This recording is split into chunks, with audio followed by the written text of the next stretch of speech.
Assalamualaikum teman-teman, apa kabar semuanya? Pada video kali ini saya akan membahas tentang kehamilan mola hidatidosa, mulai dari definisinya, etiologi atau faktor penyebab, tanda dan gejala yang sering dialami, kemudian faktor-faktor resiko, pemeriksaan penunjang, sampai pada penata laksanaan atau terapi pada kasus mola hidatidosa ini. So, tetap stay tune, tidak boleh skip video ini, tonton sampai selesai. Upaya kesehatan reproduksi salah satunya adalah untuk menurunkan angka kematian dan kesakitan pada ibu hamil dan ibu bersalin. Adapun penyebab langsung kematian ibu di Indonesia adalah trias klasik, yaitu perdarahan, infeksi, dan taksomia gravidarum. Salah satu penyebab perdarahan saat kehamilan adalah mola hidatidosa. Apa sih mola hidatidosa itu? Nah, kehamilan mola adalah kehamilan di mana apabila terjadi fertilitas, hasil konsepsi tidak berakhir menjadi embrio, akan tetapi terjadi proliferasi pada filicorialis disertai dengan degenerasi hidropik. Secara makroskopik, kehamilan mola hidatidosa ini mudah dikenal, yaitu berupa gelembung-gelembung putih yang tembus pandang dan berisi cairan yang jernih dan memiliki ukuran yang bervariasi, mulai dari beberapa milimeter sampai 1 hingga 2 cm. Pada kehamilan mola ini, keadaan uterus akan melunak dan berkembang lebih cepat dari usia gestasi yang normal. Tidak dijumpai adanya janin, dan pada kafum uteri hanya terisi oleh jaringan seperti rangkaian buah anggur. Selanjutnya adalah etiologi atau faktor penyebab. Walaupun penyakit ini sudah ada sejak abad ke-6, akan tetapi faktor penyebabnya belum diketahui secara pasti. Oleh karena itu, pengetahuan tentang faktor resiko harus kita ketahui agar supaya kita bisa menghindari kehamilan mola hidatidosa ini. Misalnya seperti harus menghindari kehamilan di usia ekstrim, artinya tidak boleh hamil di usia terlalu muda dan terlalu tua.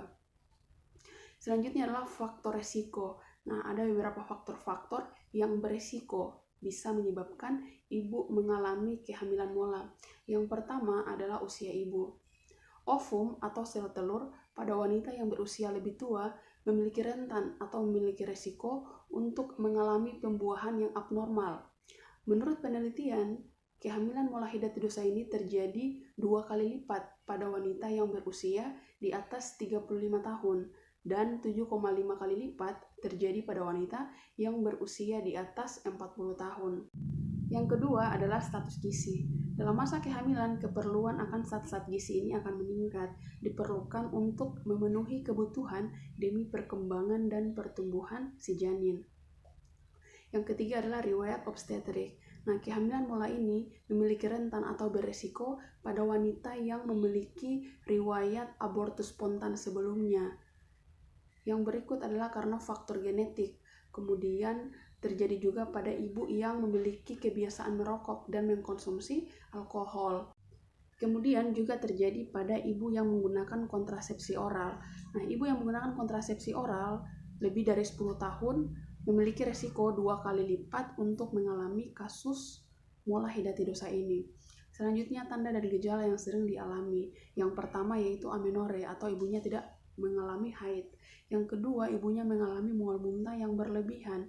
Hal ini disebabkan karena ibu yang mengalami kehamilan mola ini memiliki kadar HCG yang tinggi sehingga memicu ibunya mengalami mual muntah yang berlebihan atau yang sering disebut dengan hiperemesis gravidarum.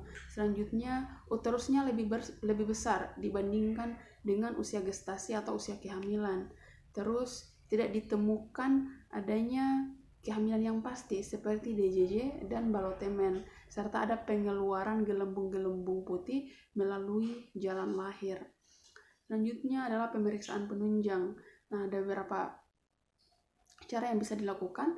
Yang pertama adalah pemeriksaan kadar beta HCG, kemudian pemeriksaan fototoraks, pemeriksaan ultrasonografi, dan fotorongsen abdomen. Nah, itulah beberapa alternatif yang biasa digunakan untuk menentukan diagnose pada kasus mola ini. Selanjutnya adalah penata laksanaan atau terapi pada mola hidatidosa. Yang pertama adalah perbaiki keadaan umum, artinya koreksi dehidrasi. Kemudian dilakukan transfusi darah apabila ibunya mengalami anemia. Apabila ibunya memiliki gejala ke arah preeklamsi atau hiperemesis gravidarum, maka ibunya diobati sesuai dengan protokol penanganannya.